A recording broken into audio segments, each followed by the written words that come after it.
নমস্কার। বিশ্বকবি রবীন্দ্রনাথ ঠাকুরের শিশু কাব্যগ্রন্থের কবিতা পুতুল ভাঙা।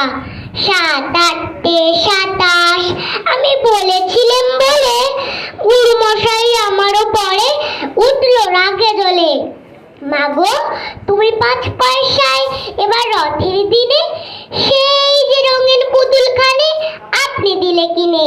খাতার নিচে ছিল ঢাকা, দেখালে এক ছেলে। গুরুমশাই রেগে মেগে ভেঙে দিলেন ফেলে।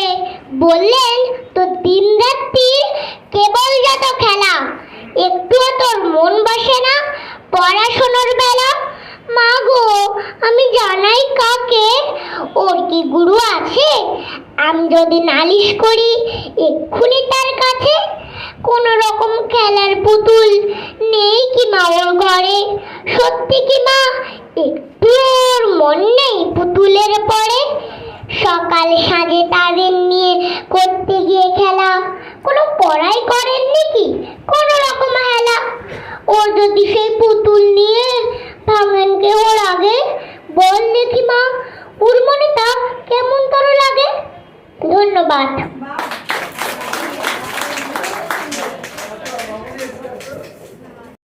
প্রথম পুরস্কার তুলে দিচ্ছে আমাদের অন্যতম কালচার সেক্রেটারি তনিমা কুণ্ডু।